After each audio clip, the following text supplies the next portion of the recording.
अब आकर इधर लेट जा। 16 साल का गोरा चिट्टा सेहतमंद किशोर मोनू बगल में लेटा था। भाभी ने उसका चेहरा अपने हाथों में ले लिया और होठों को चूमने लगी। फिर उसे उठाकर अपने ऊपर ही लिटा लिया और बोली, जैसा मैंने किया है वैसा ही तू भी कर। मोनू मोनू ने डरते डरते उनके गालों को चूमा, फिर होठों को मुंह में लेकर चूसने लगा। मोनू की भाभी का पूरा बदन जैसे कच्चे दूध में केसर मिलाकर बनाया गया था। चेहरा मानो ताज़ा मक्खन में हल्का सा गुलाबी रंग डालकर तैयार किया गया था। उनकी आवाज़ भी मानो चाशनी में तर रहती थी।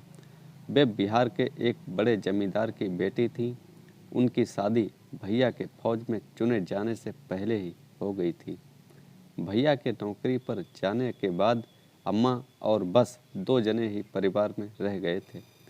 कभी कभी शादीशुदा बड़ी बहन भी आ जाती थी।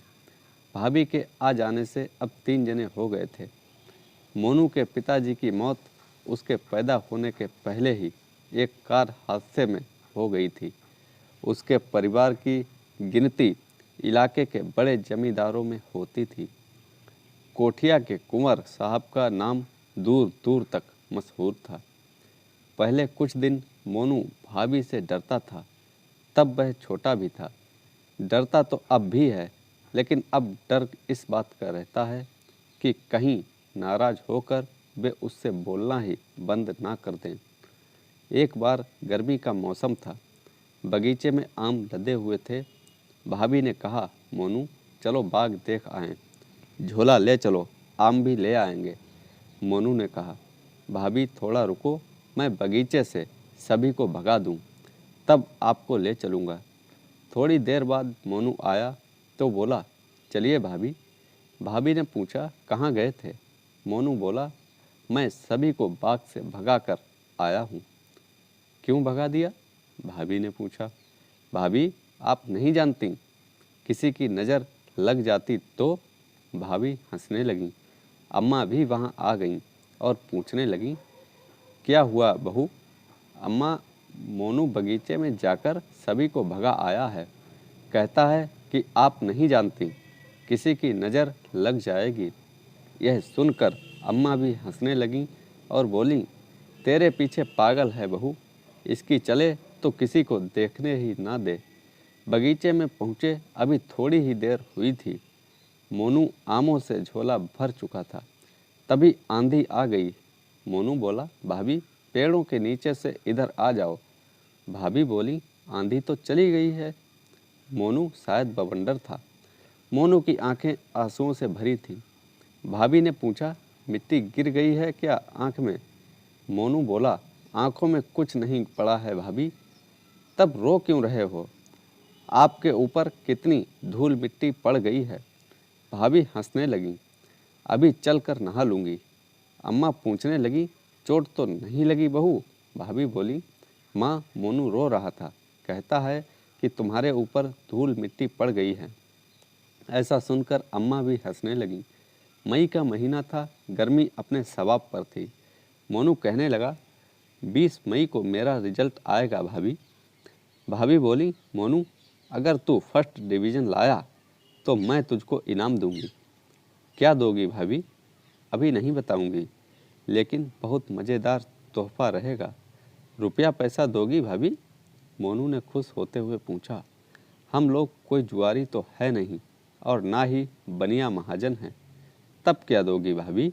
उसने चिरौरी की। बता दो भाभी। मोनू के जिद करने पर भाभी बोली, मैं तुझे अपने पास सुलाऊंगी।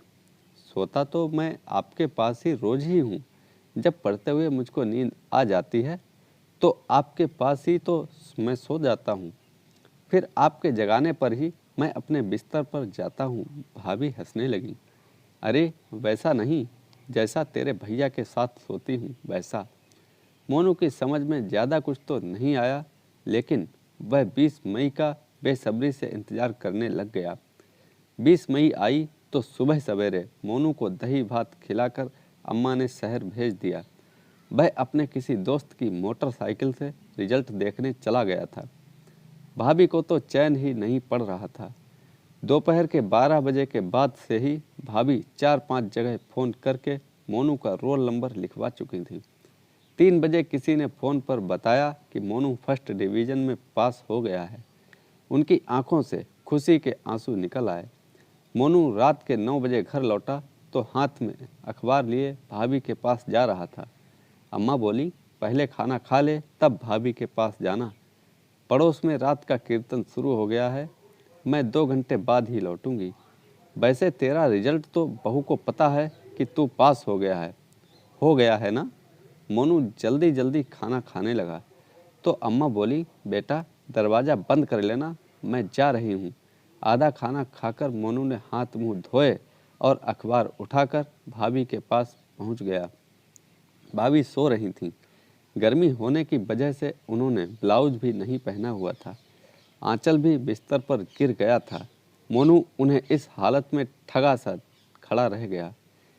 वह सोच ही रहा था कि वह देखता रहे या लौट जाए। तभी भाभी को शायद आहट लगी। उन्होंने आंखें खोली और पूछा, अभी तक कहाँ था मोनू? मोटरसाइकिल वाले दोस्त ने बहुत देर कर दी भाभी। खाना खा लिया क्या तुमने? हाँ भाभी, अम्मा बोल कर गई हैं कि 2 घंटे बाद लौटेंगी। भाभी ने कहा, तुम्हारा रिजल्ट तो मुझे दोपहर में ही पता चल गया था। अब जाकर सो जाओ, मुझे नींद आ रही है। मेरा इनाम भाभी। यह सुनकर भाभी हंसने लगी। अच्छा, जाकर दरवाज़ा लगा आ। वह तो लगा दिया है भाभी। तुझे गर्मी नहीं लगती मोनू? अपने सब कपड़े निकाल दे। कच्छी रहने दूं भाभी? नहीं, सब निकाल दे। इतनी तो उमस है अभी, फिर पहन लेना। ठीक है, अब इधर आकर लेट जा। 16 साल का गोरा चिट्टा सेहतमंद किशोर मोनू बगल में लेटा था। भाभी ने उसका चेहरा अपने हाथों में ले लिया और होंठों को चूमने लगी। फिर उसे उठाकर अपने ऊपर ही लिटा लिया और बोली, जैसा मैंने किया है वैसा ही तू भी कर। मोनू ने डरते डरते उनके गालों को चूमा, फिर होंठों को मुंह में लेकर चूसने लगा। थोड़ी ही देर में वह अपनी मंजिल तक पहुंच गया। अलग होने के बाद भाभी देर तक मोनू को दुलारती रही। वे बोली, अब कपड़े पहन लो मोनू और जाकर सो जाओ। भैया की शादी हुए 7 साल हो रहे थे, लेकिन अभी तक कोई बच्चा नहीं था। अम्मा अक्सर कहती, इस बार दोनों जाकर अपनी जांच करा लो। भाभी हंसने लगती। मुझे क्या तकलीफ़ है अम्मा, उनसे कह दो वे अपनी जांच करा लें। अम्मा कहती कि तुझे तो कोई फिक्र ही नहीं है बहू। तो भाभी दुखी हो जाती। वे बोलती, बताओ मैं क्या करूं अम्मा। 20 मई के बाद से ही भाभी के चेहरे की रौनक दुगनी हो गई थी। वे कहती, मोनू अब मैं तुझे पढ़ा नहीं पाऊंगी, तेरे लिए कोई मास्टर लगा दूंगी। अब मेरे पास सोने भी ना आया करो। यहाँ अब तुम्हारा लड़का सोएगा। मोनू पूछता, कहाँ है मेरा लड़का भाभी? तो वे हंसने लगती और कहती, जब आएगा तब देख लेना। एक शाम को भैया आ गए। वे खुश होते हुए भाभी से बोले, अब मोनू को मोटरसाइकिल दिला देते हैं, वह तुम्हें भी घुमा लाया करेगा। भाभी नाराज होने लगी, अभी रहने दो, अभी मोनू को बाइक देकर आप उसे मौत के मुंह में ढकेल देंगे। जब इंटर पास करेगा तब दिला देना मोटरसाइकिल। भैया ने पूछा, तुम मोनू को पढ़ाती कैसे थी?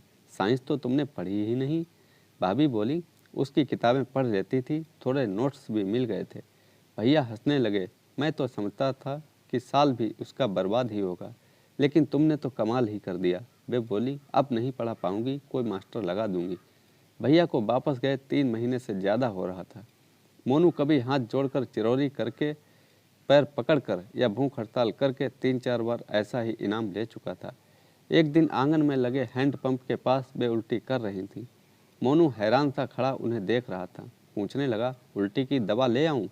वे हंसते हुए बोली, सब शरारत तो तुम्हारी ही है मोनू, यह इनाम भी तो तुमने ही दिया है। अम्मा भी वहाँ आ गईं। बहू को उल्टी करते देख तो अनुभवी आंखें खुशी से चमक उठीं। अम्मा ने भैया को सूचना दे देने को कहा तो भाभी मुश्किल से ही तैयार हुई थी। अम्मा ने कहा, बहू अब काम धाम रहने दो, कोई तकलीफ हो तो मोनू को भेजकर दवा मंगा लेना। मोनू की समझ में यह बदलाव नहीं आ रहा था। भाभी से पूछा तो वे बोली, कुछ दिन बाद तुम खुद जान जाओगे। कस्बे की डॉक्टरनी भी आकर बता गई, अम्मा अब बहू को दिन में 4-5 बार हल्का भोजन दिया करो। फल तो जितना मन हो खाए, दूध दही भी रोज देती रहना। कोई तकलीफ हो तो मुझे ही घर पर बुला लेना। बहू कोई दवा अपने आप ना खाए। एक दिन गांव का ही एक आदमी नगाड़ा लिए बधाई बजाने आ गया। तमाम औरतें बच्चे उसे घेरे खड़े थे। मोनू ने पूछा, भाभी यह क्यों बजा रहा है? भाभी ने कहा, शायद अम्मा ने बुलाया होगा। क्यों? मोनू ने पूछा। अरे तुम्हारे लड़के का स्वागत नहीं करेंगी? भाभी ने हंसते हुए बताया। तो दोस्तों कैसी लगी ये कहानी? लाइक करें, कमेंट में बताएं और चैनल को सब्सक्राइब करना ना भूलें। धन्यवाद।